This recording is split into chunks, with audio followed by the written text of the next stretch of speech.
Y les voy a compartir la pantalla para ir al PowerPoint.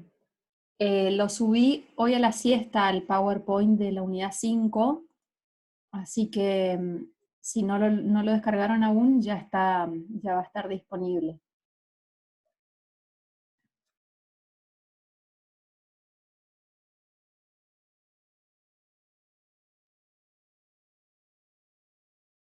Les sale a ustedes que está grabando, ¿no?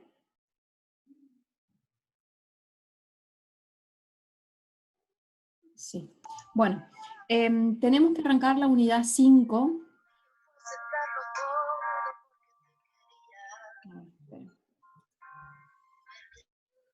Vamos de nuevo, ahí está.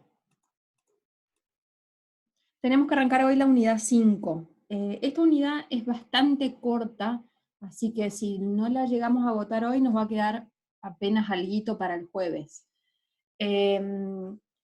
Tenemos acá todo otro grupo de obligaciones que integran la clase de obligaciones que tienen el objeto no determinado, sino determinable, ¿sí? O sea, prestaciones que no se encuentran perfectamente individualizadas al inicio de la obligación, sino que está ese círculo abierto del que yo les suelo hablar analógicamente, que en algún momento se va a cerrar. En este caso aparecen obligaciones que están sujetas a una opción o a una elección, y que a través de ese proceso la obligación se vuelve con prestación determinada. En primer término, el programa nos trae dos tipos de obligaciones que son, de alguna forma, tienen este criterio en común, comparten este aspecto en común, que es el que el objeto se encuentra inicialmente indeterminado, y que va a atravesar un proceso de, en este caso, de una elección, eh, y que justamente es ello lo que va a volver al objeto perfectamente individualizado. Cuando se practique esa elección, el deudor ya va a saber con precisión qué es lo que va a entregar, o la prestación que va a cumplir, y el acreedor lo que podría exigir. Bueno, en el caso de la obligación facultativa,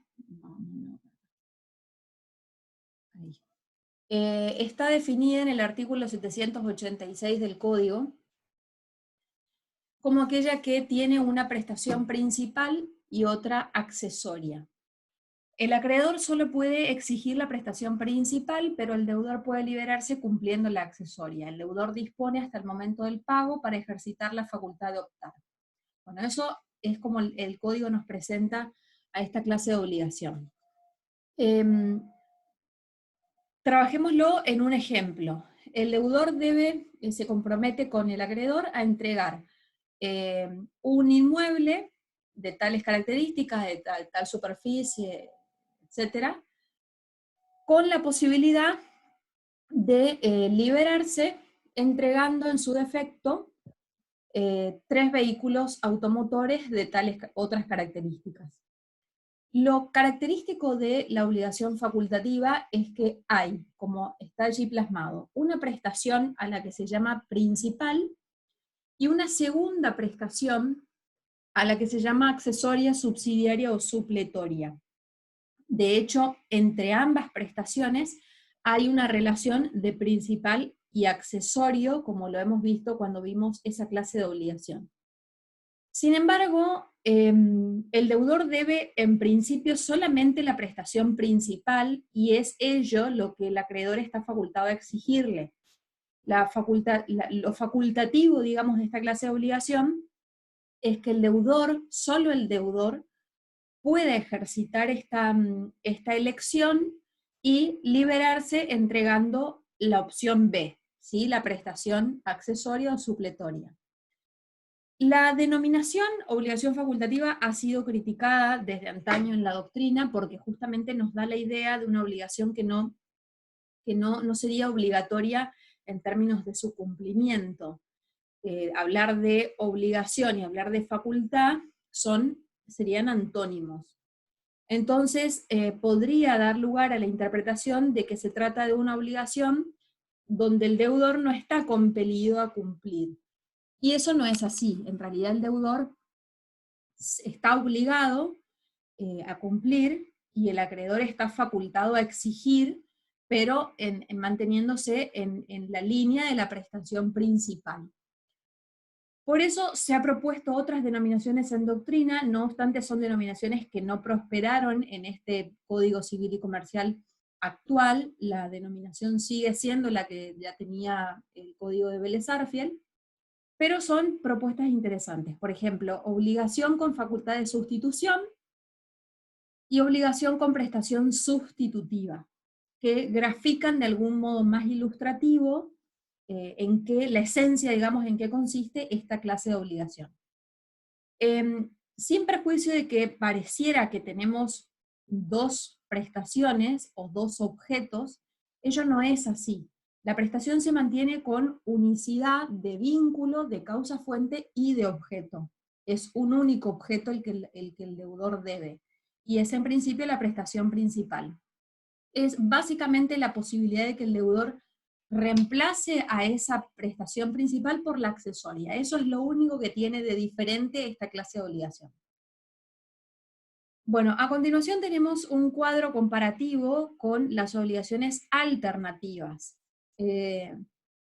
Vamos a analizar, digamos, haciendo hincapié en la facultativa, pero para no confundirnos, vamos a ir ya, para hablar en estos términos y que no se les haga una ensalada de entrada, vamos a ir a la definición ya de obligación alternativa. Entonces ya hacemos bien la distinción.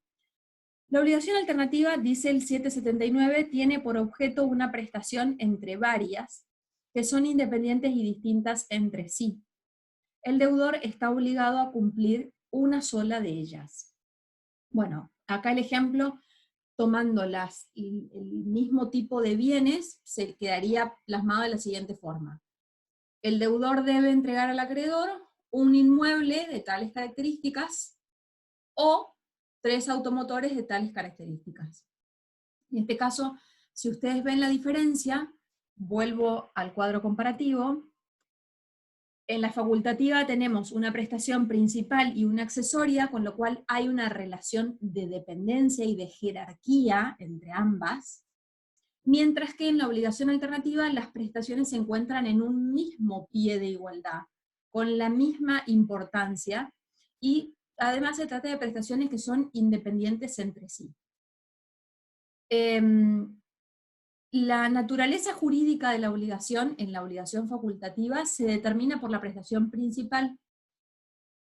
Por ejemplo, ¿cómo lo traducimos esto al español? Significa que si yo quiero entender si la obligación, por ejemplo, tiene una prestación de dar, de hacer o no hacer, la naturaleza de la prestación principal es la que define qué tipo de obligación tengo enfrente. Así yo tenga una prestación accesoria que tenga una naturaleza jurídica distinta. Por ejemplo, si el deudor tuviera que entregar un automotor o hacer un muro medianero. Bueno, ¿qué sería esto? ¿Una obligación de dar o de hacer? Sería una obligación de dar, porque la prestación principal es la que define qué naturaleza jurídica tiene la obligación. Eso no sucede en el caso de la obligación alternativa, donde yo tengo prestaciones que están en la misma jerarquía. Entonces, hasta tanto no se practique la elección, no va a poder determinarse qué naturaleza jurídica tenía esa clase de obligación. Bueno, por otro lado, otra de las características es que el acreedor en la obligación facultativa, como dijimos hace un instante, únicamente puede limitar su exigibilidad a la prestación principal. La posibilidad de elegir la prestación accesoria es una facultad exclusiva del deudor. La elección está únicamente a cargo de él.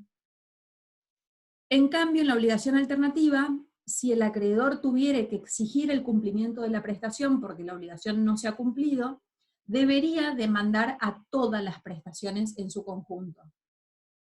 Por otro lado, la elección, en el caso de la obligación alternativa, salvo pacto en contrario, corresponde también al deudor. Pero, como acabo de indicarles, puede convenirse que no sea a cargo de la elección, sino que sea a cargo del acreedor o inclusive a cargo de un tercero. Se puede colocar que la elección quede en manos de una persona ajena a la relación obligacional.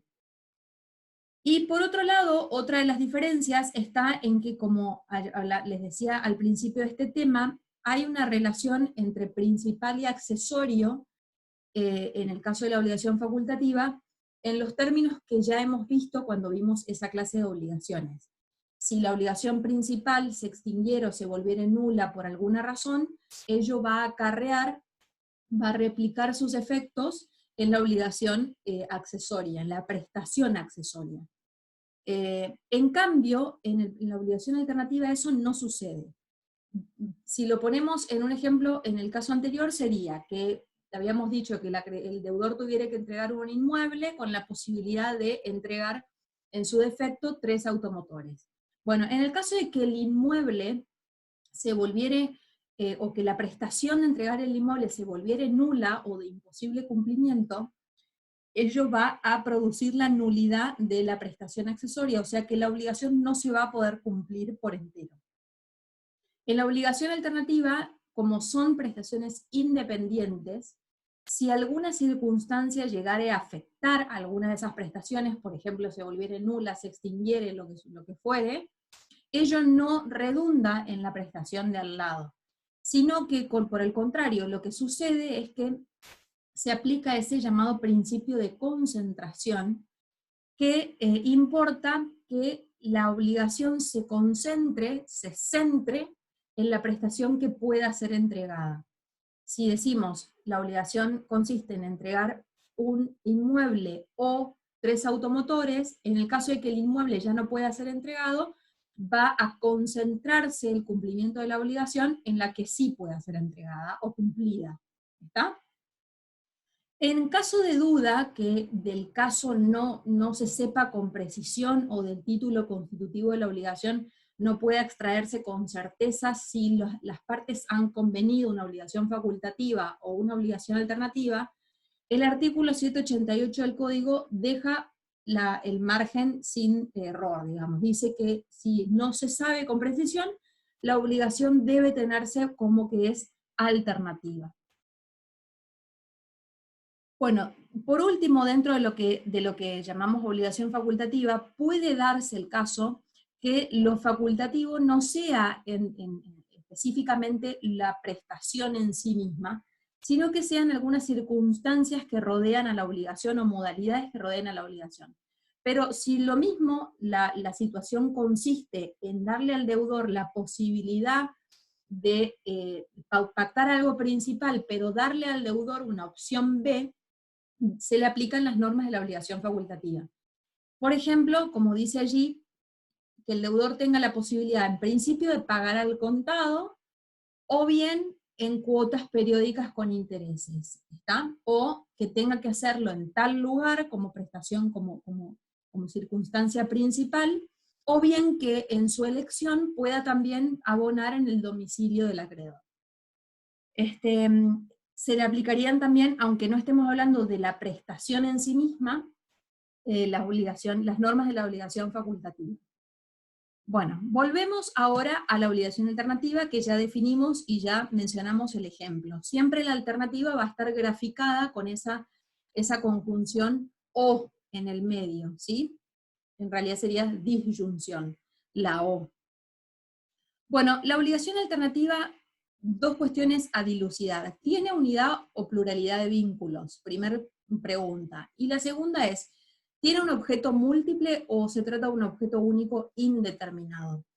Bueno, en ambos casos mantiene la misma solución que la obligación facultativa. Por más de que yo tenga la posibilidad de entregar una de entre varias prestaciones, se mantiene la unidad de vínculo y se mantiene la unidad de objeto. O sea, seguimos hablando de como si fuera una única obligación con elementos esenciales únicos, y no como si se hubiera diversificado habida cuenta de la cantidad de prestaciones que hubiera. En realidad, hablamos de un único objeto que se encuentra indeterminado y que justamente se va a volver determinado al momento en que se practique la elección, y en el mismo sentido, las partes están vinculadas a través de un único vínculo jurídico. No es que por cada prestación ellos enrolan vínculos distintos, ¿sí? Acá tendríamos entonces los caracteres para pasar en limpio. Tenemos la unidad de vínculo y el objeto único indeterminado que dijimos recién, o indeterminación inicial, que es lo mismo. Lo que ya mencionamos, la independencia de las prestaciones, debe una entre varias. El principio de concentración que acabé de mencionar les rige en esta clase de obligación y que determina que si alguna de las prestaciones no pueda ser entregada, la obligación se concentre en aquella que sí esté en condiciones de ser cumplida.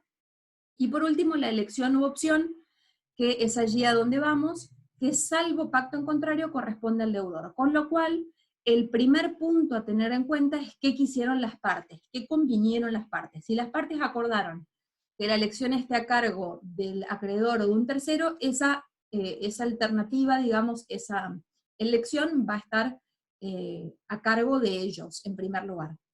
Pero en caso de que nada dijeren o que no hubiera señalado ninguna contrariedad en este punto, el artículo 780 dice que la elección le corresponde al deudor. En el caso de que el deudor no opte, no haga la elección, podría la facultad pasar a la otra parte, o sea, el acreedor, incluso ponerse a cargo de un tercero.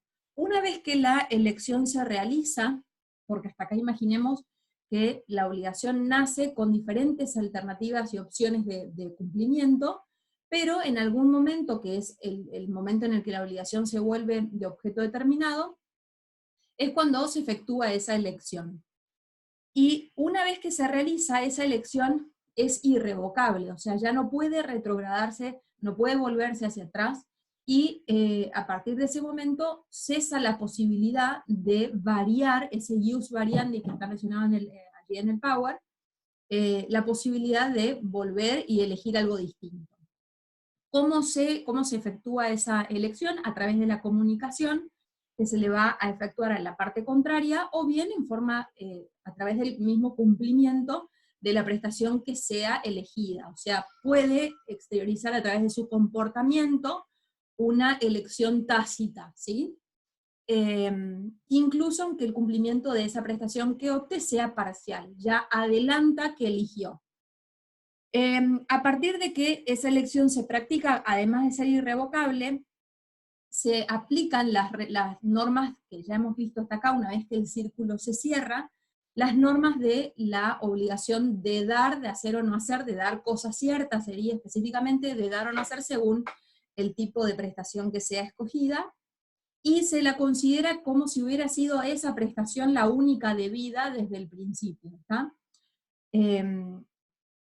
Bueno, por último, dentro de lo que es obligación alternativa, hay dos clases, según a cargo de quién esté la elección.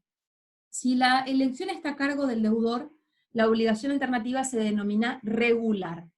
Y si la obligación está a cargo del acreedor o de un tercero, la obligación alternativa se denomina irregular, ¿sí? Y hay dos artículos que van a ver en el código, que son bien largos. Tenemos el 781 y el siguiente, donde el codificador nos habla de toda una serie de supuestos, justamente para, teniendo en cuenta que tengo varias alternativas para cumplir la prestación, todos los supuestos que pueden, o que uno podría imaginarse que podrían suceder, justamente para ver qué pasa si alguna de esas prestaciones se volviera imposible de ser entregada, cómo va a jugar en algunos casos el principio de concentración, o qué va a ir pasando con la factibilidad, de alguna forma, de que alguna prestación sea entregada. Por ejemplo, para citar tan solo ejemplo, porque son dos artículos que habrán leído, son bien largos y complejos, pero si uno tiene el norte hacia dónde va con este tipo de obligación, muchas veces la lógica los hace llegar a buen puerto. Por ejemplo, el supuesto más sencillo. Imaginemos que tenemos dos prestaciones dentro de esta alternativa, como habíamos dicho, de entregar un inmueble o 3 automotores.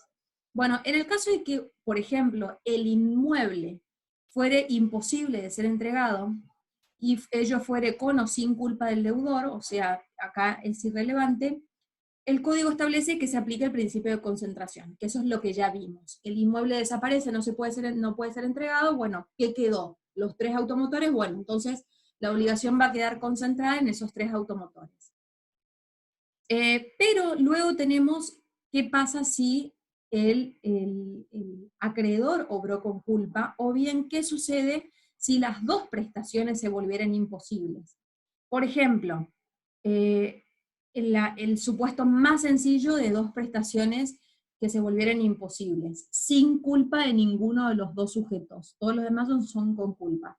Bueno, si supongamos que los 3 autos hubieran estado estacionados dentro del inmueble, y por alguna situación fortuita se incendiaran, sin, lógicamente, responsabilidad ni del deudor ni del acreedor, ya no quedaría nada para entregar, y la solución, como no tengo ya principio de concentración para aplicar, sería que la obligación se extinga. En todos los demás casos, el código relata situaciones donde hay imposibilidad con culpa, sea del deudor o sea del acreedor, ¿está? Y algo similar es lo que se establece cuando la elección está a cargo del acreedor, ¿sí? También se aplica el principio de concentración y la obligación extinguida cuando no hubiere culpa, en el mismo sentido de lo demás, y en los demás casos es tan solo apelar a la lógica, pensando, bueno, ¿y a cargo de quién iba a estar la elección? ¿Qué pasa si el acreedor quería elegir esa prestación que ahora ya no puede ser entregada? Bueno, tendría tales alternativas. Pero esto, como les digo, es tan casuístico y tan del caso concreto que no tiene para mí sentido que lo estudiemos así teóricamente sin hacer bajada práctica alguna, digamos.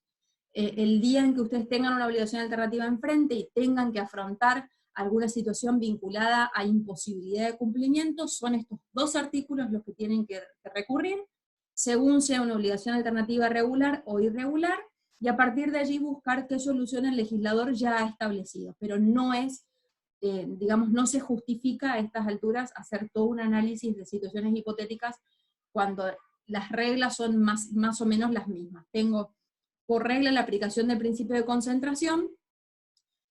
Obviamente que si hay imposibilidad de los 2 y me dio culpa, habrá resarcimiento, o sea que tendré la posibilidad de reclamar el valor de lo que hubiera yo querido elegir, y la opción opuesta, digamos, que no hubiera mediado culpa de ninguno de los 2 sujetos y que produjera la extinción de la obligación. Pero, insisto, si en algún momento necesitan recurrir, saben que estas 2 normas están ya contempladas en el código y no les va a producir menor inconveniente. Bueno, vamos ahora a la obligación de hacer. La obligación de hacer está definida en el artículo 773. Esta obligación, para que ustedes recuerden, integra dentro de la naturaleza del objeto la clasificación más sencilla de obligaciones, de dar, de hacer y no hacer. Las de dar la hemos estudiado como obligación de dar cosa cierta, y ahora nos quedan estas 2 clases, la de hacer y la de no hacer.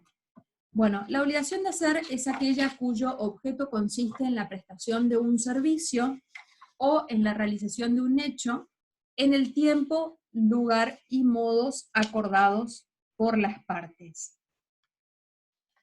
Básicamente, para distinguirla de la de dar, acá no estamos hablando de la entrega de una cosa, sino del despliegue de una energía, que puede ser una energía física o puede también ser una energía intelectual. O sea, no siempre que hablamos de una prestación de hacer, estamos hablando de que hay, para que ustedes se lo grafiquen, de que hay una persona edificando algo. No, estamos hablando de que también puede ser una persona escribiendo una obra, un libro, contestando algún escrito judicial, por ejemplo, como en el caso de los abogados. O sea, hay muchos quehaceres, no específicamente hablamos de obligación de hacer cuando hablamos de una obra terminada, ¿sí? Siempre hablamos de despliegue de energía cuando hablamos de esta clase de obligación. Bueno, y hay distintos tipos de prestación de hacer. Esto es útil en términos de que ustedes identifiquen, a su vez, una vez que tengo establecida que se trata del despliegue de una energía física o intelectual, bueno, saber qué características tendría ese tipo de prestación. Por ejemplo, la prestación de ser puede ser fungible y no fungible, y acá barajamos el conocimiento básico acerca de estas dos palabras. Saben ustedes que algo es fungible cuando puede ser reemplazado o sustituido por otra cosa de similares características, y algo es no fungible cuando no admite esa posibilidad porque no existe otra cosa o otro bien de esas características. Bueno, esto volcado a las prestaciones de hacer, ¿qué significa? Que yo puedo tener un hacer que pueda hacer cualquier sujeto, básicamente, que pueda llevar a cabo cualquier persona, o sea, una prestación que me da igual que sea Juan o Pedro quien la haga. Por ejemplo, levantar, construir un muro, o sea, yo puedo hablar dentro de un rango de especialidad, como puede ser un albañil o un oficial en la construcción, me puede dar lo mismo que sea Juan o Pedro, ¿sí? Y la prestación de tipo no fungible, que en términos de hacer sería lo que nosotros llamamos la obligación intuitu personae, o sea, cuando yo elegí a mi deudor en razón de su especial conocimiento de un arte, ciencia, profesión u oficio. ¿Cómo yo puedo identificar si tengo una prestación fungible o no fungible? Bueno, lo que tendría que contestar son dos preguntas. ¿Admite la prestación posibilidad de ser cumplida por una persona distinta del deudor, de mi deudor? ¿Sí o no? Si admite posibilidad, en principio sería fungible. Si no admite, por ejemplo, que yo contrate a Milo Lockett para que me pinte un cuadro, si justamente fue Milo Lockett del artista elegido, no daría lo mismo que venga Juan y pinte la obra, ¿sí? Y la otra posibilidad, la otra pregunta que hay que hacerse en este punto para identificar si tengo una prestación fungible o no fungible es qué sucede ante el supuesto del fallecimiento del deudor. Porque saben ustedes que muerto alguno de los dos sujetos en la relación, la obligación va a traspasar, va digamos, a suceder en cabeza de sus herederos. Entonces, si hablamos de que la prestación fuera intuitu personae o un hacer no fungible, en principio, supongamos que Milo Lockett falleciere, a mí no me daría, no, digamos, que tenga 1 o 5 hijos, ya no me serviría en mucho, porque lo mismo, ese tipo de prestación no integraría, digamos, no pasaría eh, como débito a los herederos, ¿está? Porque es lo mismo, o sea, ¿para qué me sirve que venga el hijo de Milo Lockett a querer pintarme el cuadro? O sea, ya no es el artista seleccionado en razón de sus conocimientos, arte, oficio, profesión. En cambio, si la respuesta fuera afirmativa, que los herederos pudieran cumplir, entonces hablaríamos de una prestación fungible, ¿está? Bueno, otra especie de prestación a hacer es aquella que distingue en prestación de servicio y de obra. En el primer caso tendríamos, cuando hablamos de prestación de servicio, hablamos de energía de trabajo, y cuando hablamos de prestación de obra, hablamos de un resultado concreto. Eso para que ustedes distingan. En realidad podemos hablar de servicio en términos de locación, ustedes esto lo estudian en derecho de los contratos como contratos de locación de servicio y de obra. Por ejemplo, con la locación de servicio, la labor que hace el abogado, donde asesora, lleva a cabo su representación letrada, presenta el escrito, va a la audiencia, bueno, es todo energía de trabajo puesta en despliegue. En cambio, cuando la prestación es de obra, podemos pensar en el caso de un arquitecto, por ejemplo, o de un cirujano plástico, donde ya tiene que arribar a un resultado concreto, por ejemplo, que la casa quede edificada conforme al plano que fue confeccionado. Una distinción interesante como para encauzar y saber qué tengo enfrente. Bueno, la prestación de medio de resultado la vamos a dejar para el final, porque el programa lo vuelve a mencionar al final de esta unidad. Y por último tenemos prestaciones de hacer convencionales y legales, lógicamente atendiendo al origen de la relación. Si tuviera una fuente convencional, por ejemplo, la relación médico-paciente, donde hay un acuerdo entre los dos sujetos en que el médico haga determinado procedimiento, o bien cuando la prestación tiene origen legal, como puede ser, por ejemplo, en un contrato de locación, todo lo que el código dispone acerca de qué deben hacer el locador y locatario en un contrato de locación. También una distinción doctrinaria, pero que puede servirles al momento de establecer qué tipo de prestación de hacer tengo enfrente. Bueno, acerca de la forma de cumplimiento, el artículo 775 establece que el obligado a realizar un hecho debe cumplirlo en tiempo y modo acordes con la intención de las partes o con la índole de la obligación. ¿Esto qué significa? Esta es la primera parte del artículo. ¿Qué significa? Que como tan solo otra clase más de obligación, aplicamos reglas generales, debe primar la buena fe en el cumplimiento de una obligación de hacer. Y deben las partes hacer de la mejor manera que puedan, de acuerdo a lo hayan convenido, de acuerdo a lo que verosímilmente las partes hubieran entendido y hubieran querido en que la obligación debía ser cumplida. Como decía Vélez Arfiel, obrando con lealtad y previsión, ¿sí? Ahora, ¿qué sucede cuando se hizo mal? Lo que se hizo mal. Bueno, la segunda parte del artículo 775 nos dice, si lo hace de otra manera, o sea, lo hecho evidentemente no se ajustó a lo convenido, la prestación se tiene por incumplida y el acreedor puede exigir la destrucción de lo mal hecho siempre que tal exigencia no sea abusiva. Bueno, acá entonces, en primer término, es contundente el código. Si el deudor terminó haciendo algo distinto, acá podríamos englobar tres supuestos. Que el deudor no haga directamente, vamos al incumplimiento liso y llano, que el deudor haga incompleto, hizo una parte y después abandonó, o que lo que haga, lo haga en forma defectuosa, o sea, lo haga mal. Bueno, son los tres supuestos que entrarían dentro de lo que nosotros vamos a hablar del incumplimiento en una obligación de hacer. ¿Qué sucede hasta acá? Bueno, el código me dice, la obligación se tiene por incumplida y el acreedor puede exigir la destrucción de lo mal hecho. Ahora, para que el acreedor pueda acceder a la destrucción de lo mal hecho, el código le pone un límite, que no vuelva esa situación una situación abusiva, o sea, que no pase, digamos, la balanza a la órbita del abuso del derecho. Por ejemplo, supongamos que en la edificación de una casa, los azulejos, los cerámicos en el baño no fueron colocados conforme lo que habían establecido.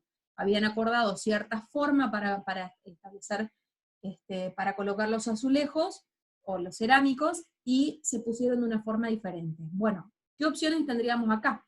Yo, acreedor, voy a ir a reclamar al deudor que destruya entero el baño que terminó de construir y bueno, ahí es donde hay que jugar con ese límite. Si la situación implica un abuso en la petición, entonces tengo que recurrir a otras alternativas. ¿Por qué? Porque puede tratarse de diferencias en el hacer, en ese hacer defectuoso, que en realidad no vuelvan ya impropia a la prestación o que vuelvan a la cosa que terminó de confeccionar inutilizable, sino que se trate de diferencias que sean más bien insignificantes. Cuando estemos en presencia de esa clase de deficiencias en el hacer, el acreedor, como destruir lo hecho implicaría una situación abusiva, tendría la posibilidad de optar por reclamar la diferencia, digamos, o bien pedir una merma, una disminución en el precio establecido. Bueno, si habíamos convenido que yo te iba a pagar por el baño terminado 100.000 pesos, bueno, pero esto fue hecho en forma defectuosa, bueno, o me lo arreglás, o sea, que la deficiencia se subsane, o te pago 90.000 pesos por la construcción del baño que no quedó como el acreedor deseaba. Bueno, por otro lado, y este es un tema importante, El código o sea, tenemos distintas alternativas para el acreedor ante el supuesto de incumplimiento de la obligación. La opción 1 es ejecución forzada, y eso también va a englobar la ejecución por otro. Ahora lo vamos a ver a continuación. Pero además hay otras alternativas. Por ejemplo, se vuelve acá una herramienta muy pertinente cuando la obligación de hacer se está incumpliendo, que es la aplicación de lo que se llaman sanciones conminatorias o astreintez, que están en el artículo 804, integran nuestro contenido del programa, pero un poco más adelante. Bueno, en el caso de la que yo quiera solicitar aplicación de astreintez, es justamente para que el deudor rectifique su conducta y haga bien. Es una herramienta útil porque en realidad las sanciones se reflejan en un importe dinerario que va a ingresar al patrimonio del perjudicado, y que, como cualquier cosa, cuando nos toca en el bolsillo, por ahí hace que el deudor pueda corregir ese obrar. Por otro lado, también en la órbita contractual, cuando el hacer ha sido mal hecho o no se ha efectuado, no se ha cumplido, si la otra parte cumplió, o sea, pagó, por ejemplo, el precio y no recibió la prestación de hacer estipulada, ello nos abre contractualmente la posibilidad de invocar lo que dice ahí, la excepción de incumplimiento, y que nos abre el camino hacia la resolución del contrato. O sea, yo cumplí, vos no, entonces exijo judicialmente tu cumplimiento, y en su defecto la posibilidad de que el contrato quede extinguido justamente por esa razón, porque la parte que tenía que cumplir no cumplió, con una de las partes que tenía prestaciones a su cargo de hacer, no cumplió. Pero lo más importante en términos de este tipo de prestaciones, que lo vamos a volver a ver en la bolilla 7, es lo que se conoce como ejecución forzada. El código lo resume en un par de artículos que vemos acá, 3 artículos, pero en realidad a mí me gustaría que ustedes lo planteen desde una perspectiva distinta, que es a modo de cuadro, algo que les voy a explicar ahora. Hay 2 clases de ejecución forzada, lo que llamamos ejecución forzada directa y ejecución forzada indirecta.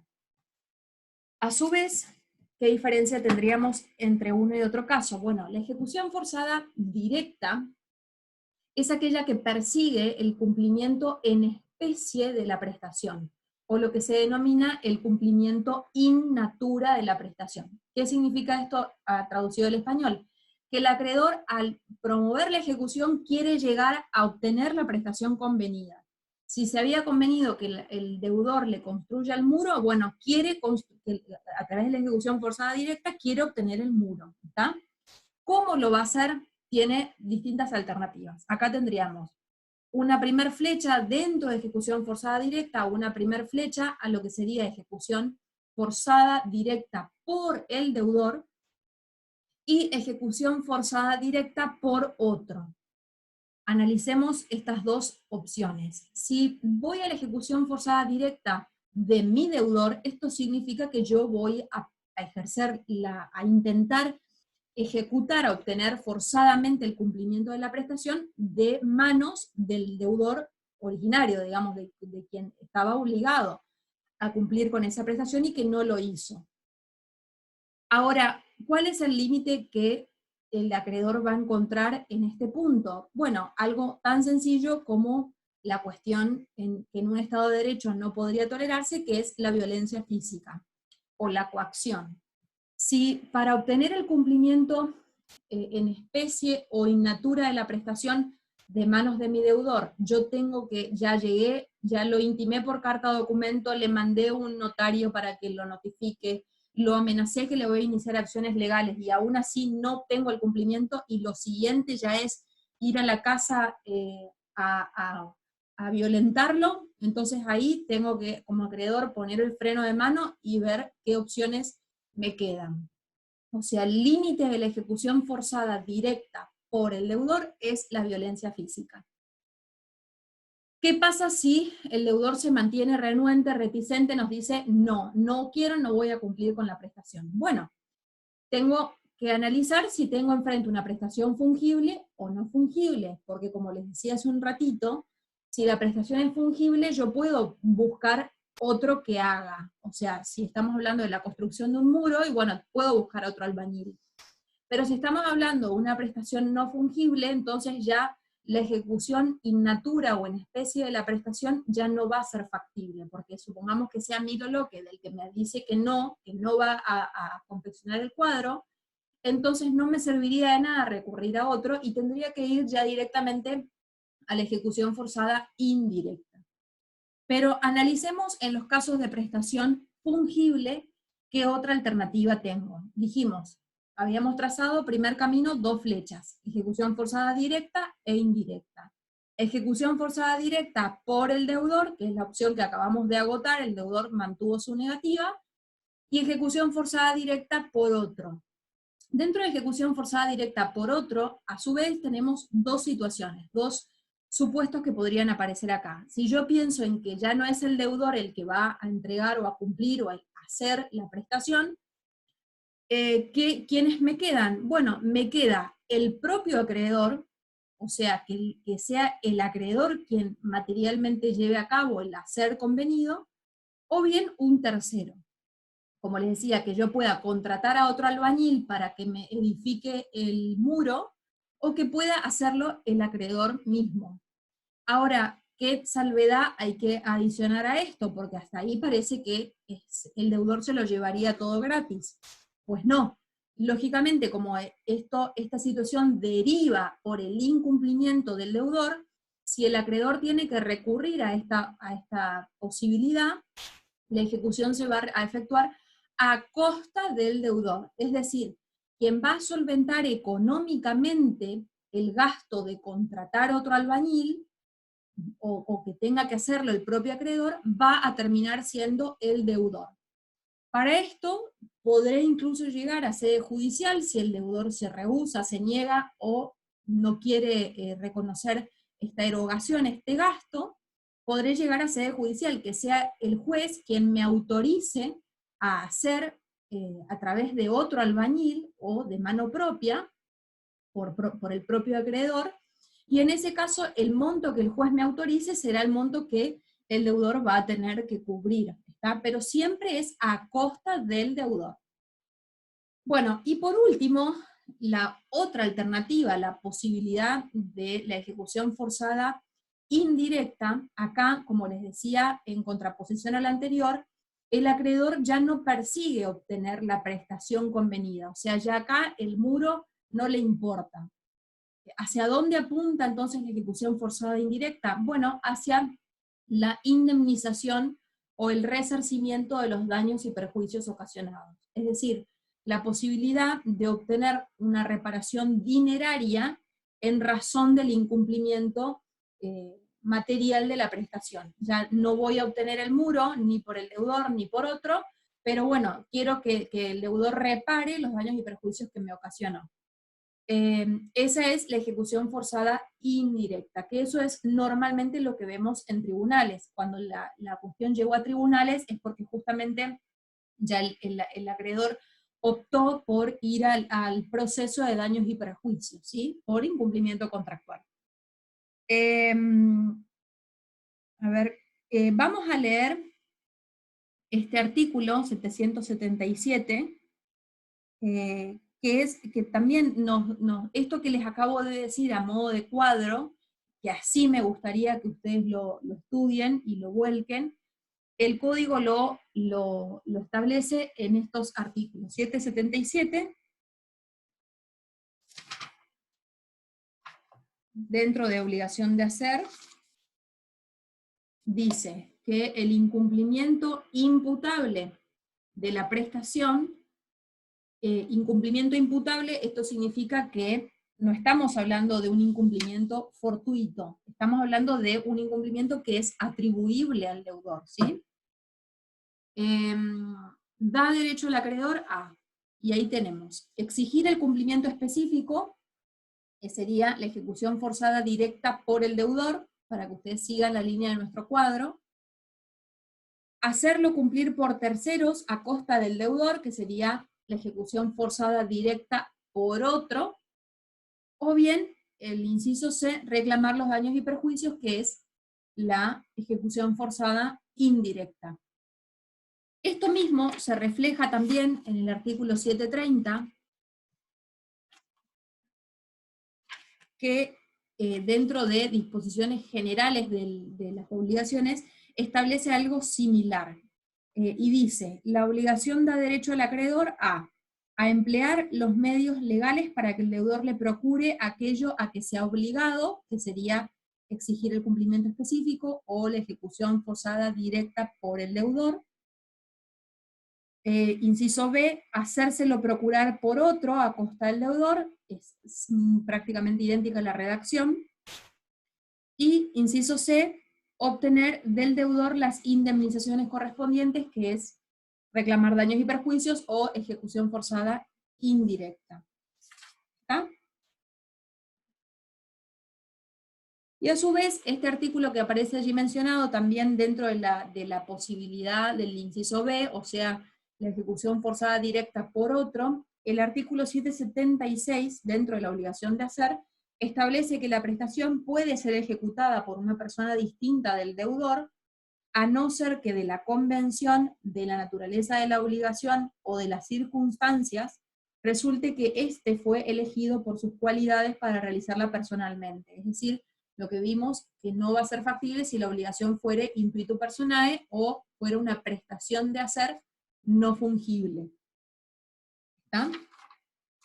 Bueno, esto grábenlo a fuego porque lo replicamos luego cuando lleguemos a ejecución de las obligaciones, superado el primer parcial, se vuelve a mencionar. Es un gran tema que se resume en este título, ejecución forzada.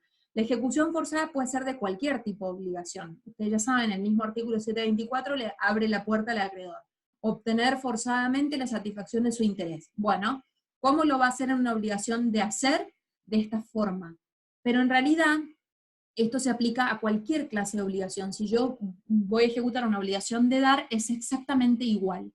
Voy a procurar que me dé mi deudor, que me dé otro, o indemnizarme en la última instancia. Por eso, el cuadro que a mí me importa que ustedes se graben en la mente es ese, ejecución forzada directa y ejecución forzada indirecta. Dentro de la primera opción, ejecución forzada directa, por el deudor o por otro, ¿sí? Y ahí ver cómo hacen llegar, digamos, esto al momento de asesorar al cliente, es importante porque resulta ser que ahí es donde se agotan las alternativas y las opciones que le vamos a presentar a nuestro representado. O sea, le vamos a decir, bueno, acá tenés la posibilidad de ejecutar, ¿vos qué querés? ¿Querés tener el muro o querés pelear porque te indemnicen? No, yo quiero tener el muro. Bueno, entonces tenemos dos opciones. Podemos mandarle una carta de documento al deudor, intimándolo para que en el plazo de 72 horas vuelva a la construcción y concluya el muro, bajo percibimiento de iniciar acciones legales, o sea, de ir a la ejecución forzada indirecta.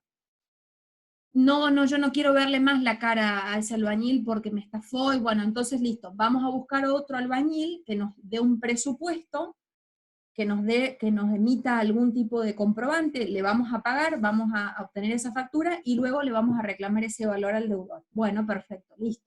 Entonces, todas esas alternativas les tienen que presentar al cliente, lógicamente. Bueno, esto me resulta totalmente intrascendente desde este punto, así que lo vamos a superar. Y por último nos quedan las obligaciones de no hacer. Que acá en realidad no hay mucho para agregar, porque más que definirlas, ejemplificarlas, después lo demás se le aplican las disposiciones de la obligación de hacer. Pero vamos a analizarla también. La obligación de no hacer, según el 778, es aquella que tiene por objeto una abstención del deudor o tolerar una actividad ajena. Y ahí tenemos, de esta definición, surgen como dos especies de la obligación de no hacer. Lo que llamamos obligación de puro no hacer y la obligación de tolerar. El puro no hacer es verdaderamente abstenerse, no realizar un comportamiento que jurídicamente puedo realizar. Si yo ya hablo de un comportamiento que ya jurídicamente no podía realizar, entonces no tiene sentido. Por ejemplo, si mi abstención es a abrir un prostíbulo, y bueno, no, si ya ese derecho ya no lo tenía, si me abstengo de hacerlo, carece de virtualidad jurídica, o sea, no tiene sentido. Ahora, si yo hablo de abstenerme de abrir un kiosco en tantos metros a la redonda para no competir con mi expareja, por ejemplo, que estamos en el mismo rubro comercial, entonces allí sí yo tenía un derecho y me abstengo de realizarlo, y es allí donde aparece este tipo de prestación. En cambio, el tolerar es también, si bien integra la obligación de no hacer, en esencia no es una abstención de algo que yo podía hacer y que no hago, sino es un dejar hacer, dejar que el otro haga. Por ejemplo, cuando hemos mencionado, no me acuerdo en qué tema, el caso de las servidumbres de paso, por ejemplo, o servidumbre de tránsito. Cuando yo eh, tengo que soportar que mi vecino que vive en un predio encerrado, en el corazón de la manzana, tenga que atravesar mi terreno para acceder a la vía pública. Bueno, me comprometo a un no hacer, que es no ponerle en el medio una puerta con candado y que la persona no pueda acceder. Pero en realidad es simplemente un tolerar o dejar que el otro haga, ¿sí? Bueno, también acá la obligación de no hacer puede tener fuente convencional o fuente legal, o sea, yo puedo ir, como les decía recién, puedo hablar de un pacto, por ejemplo, de no competencia, con una fuente convencional, o por ejemplo, de no develar un secreto en la industria en la que yo trabajaba, que ya no voy a pertenecer más.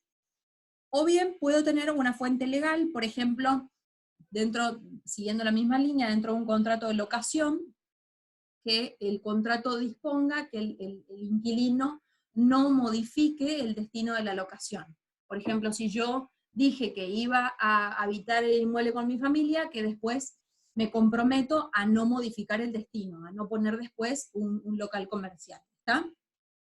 Y en principio, como les decía, le rigen a esta clase de obligación las normas, las reglas de la obligación de hacer, con lo cual vamos a algo similar en términos de incumplimiento. El 778, segunda parte, dice: su incumplimiento imputable permite reclamar la destrucción física de lo hecho y los daños y perjuicios. Bueno, acá algo para agregar es que la obligación de no hacer es, dentro de lo que vamos a ver a continuación, o el jueves, como nos quede el tiempo, es una obligación, una prestación de resultado. Esto significa que donde yo comience a hacer eso que me había comprometido a abstenerme, aunque haga un poquitito, ya torna a la obligación de no hacer incumplida, ¿está? O sea, o no hago por completo, o incumplo la obligación, ¿está? O sea, la realización aún mínima y parcial de lo vedado torna a la obligación de no hacer incumplida, ¿está? Y es una obligación de resultado. Eso vamos a, grábenlo para ahora cuando lleguemos a la obligación de medida de resultado, tener presente esta diferencia. ¿Cómo podríamos, en este caso, destruir lo hecho? Bueno, por ejemplo, si la persona hubiera abierto ese local comercial compitiendo deslealmente con su pareja, o hubiera modificado el destino del inmueble alquilado y hubiera puesto un local comercial, bueno, por ejemplo, la destrucción de lo hecho implicaría la clausura del negocio, ¿está? No vamos a ir materialmente a socavar el local, sino que simplemente vamos a tratar de cerrarlo, ¿está? Y acá también el límite, al igual que en la obligación de hacer, está dado por el abuso del derecho. Lógicamente que si la destrucción implica un obrar abusivo, o sea, la incidencia de esa destrucción implica un obrar abusivo, de vuelta el acreedor tiene que recurrir a la otra alternativa, que es los daños y perjuicios. Siendo también acá muy útiles las astreintes o sanciones culminatorias, en el mismo sentido que la obligación anterior. O sea, si yo quiero yo veo que mi deudor está con intenciones, comenzó un trámite de habilitación comercial, pero todavía el local no lo abrió, bueno, me presento a un juez, en miras a evitar el incumplimiento de la obligación, le pido al juez que le fije esta sanción pecuniaria para el caso de que, de que no llegue a materializar el incumplimiento, pero que se abstenga de realizar el mismo, digamos. Bueno, para cerrar, nos queda obligaciones de medios y de resultado, que es un tema muy trascendente en materia de responsabilidad civil, seguramente que lo retomemos al final de la materia, y en todo este tema de prestaciones de hacer y de no hacer cobra especial importancia, porque no es lo mismo comprometerse, no me quiero ir al texto todavía, pero vamos a una diferencia sencilla. Si yo hablo de una prestación o de una obligación de medios, lo característico es que el deudor se compromete a realizar o a poner toda su diligencia, a volcar todo su conocimiento en miras a obtener un resultado satisfactorio para el acreedor. Pero no asegura el resultado, sino lo que se compromete es a dar lo mejor de sí.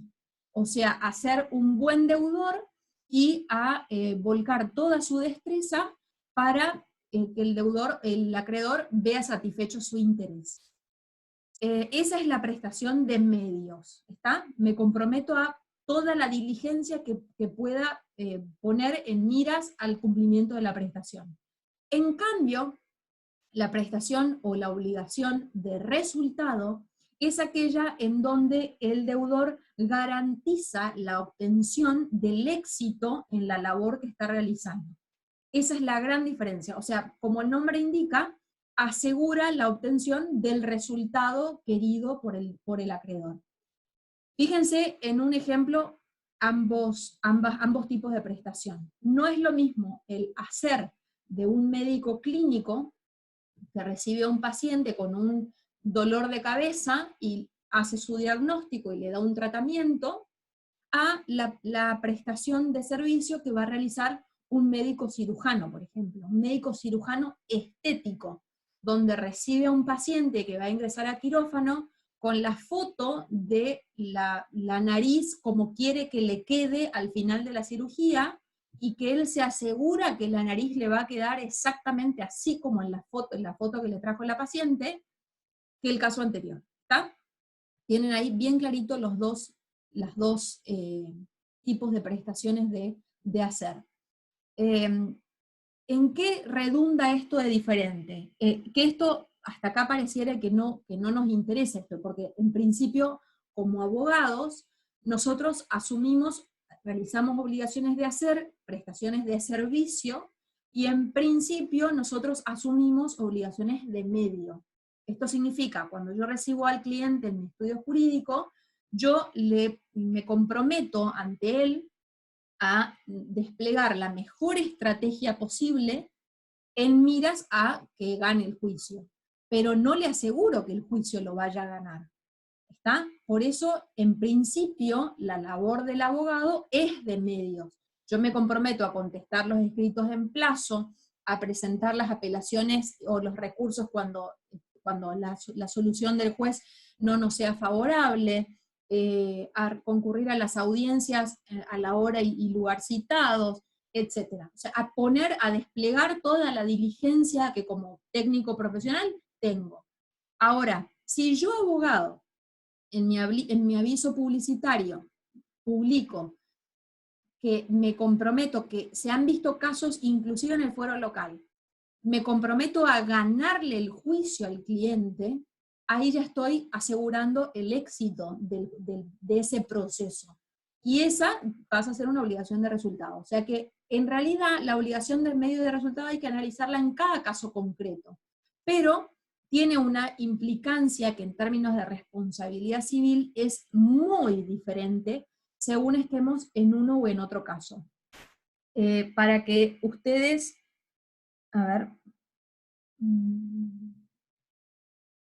bueno, fíjense qué dice el código y después les cuento en qué redunda esto en en compromiso que asume la parte según toma uno u otro tipo de prestación. 774 dice, la prestación de un servicio puede consistir en realizar cierta actividad con la diligencia apropiada, independientemente de su éxito. O sea, estamos hablando de una prestación de medios. Las cláusulas que comprometen a los buenos oficios o a aplicar los mejores esfuerzos están comprendidas en este inciso.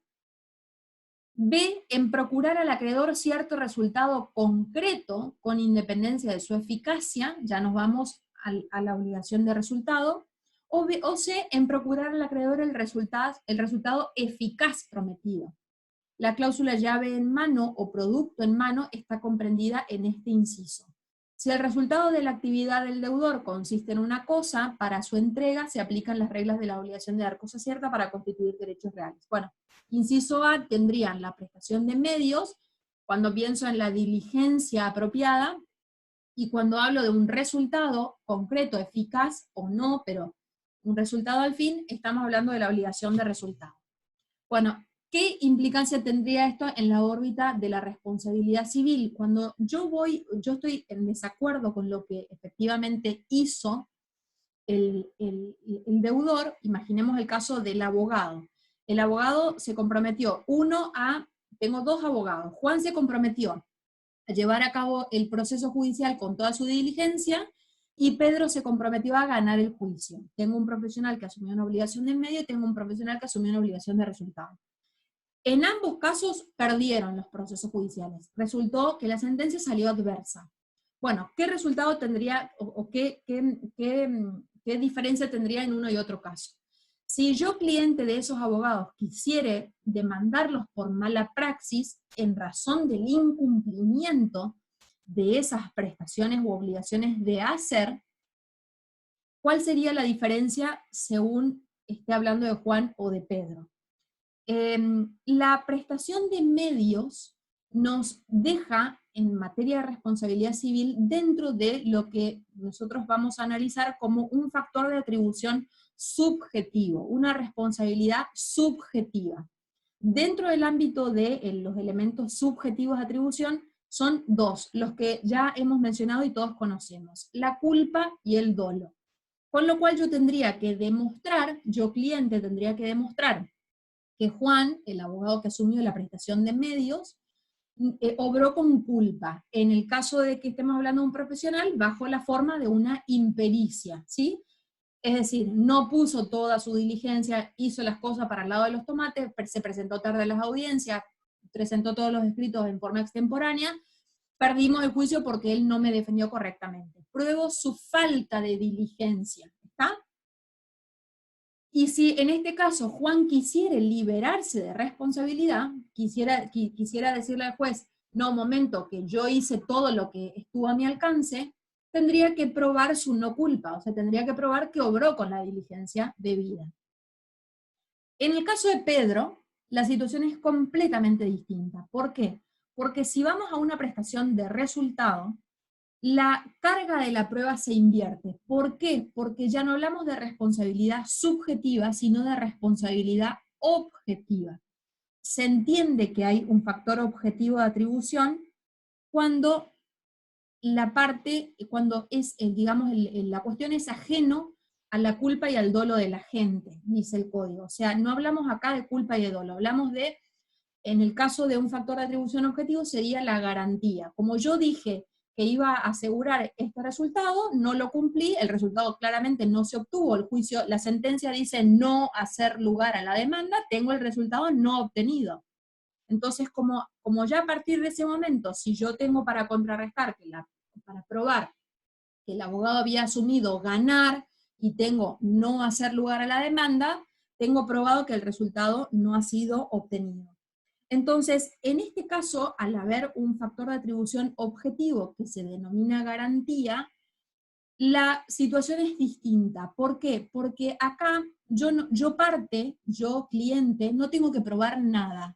Me tengo que quedar de brazos cruzados, es lo que acabo de decirles, que se invierte la carga probatoria.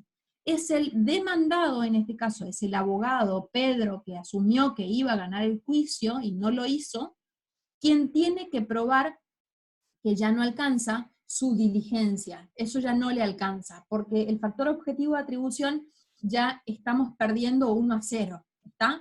El factor de atribución objetivo implica que no alcance probar la no culpa. Acá tengo que probar la culpa de otro, o lo que se conoce como causa ajena en la producción del daño. Por ejemplo, tengo que echarle la culpa al testigo que no vino.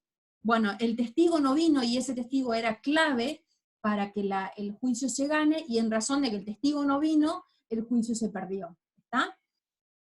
Con lo cual, ahí, en términos probatorios, hay una gran modificación, porque ya no me alcanza como abogado, como deudor de una obligación de resultado, probar mi no culpa o que efectué la tarea con la mayor diligencia posible. Tengo que probar, ya como el resultado no lo obtuve, tengo que probar que la culpa es de otro, lo que usualmente podríamos llamar patear la pelota afuera de la cancha, o sea que la culpa es o del damnificado, en este caso del cliente, o de un tercero por quien esa persona no deba responder, que no sea su secretario, por ejemplo, o bien alguna situación de caso fortuito o fuerza mayor, que son eximentes de responsabilidad civil. Así lo vamos a estudiar cuando lleguemos a aquella parte de la materia, ¿está?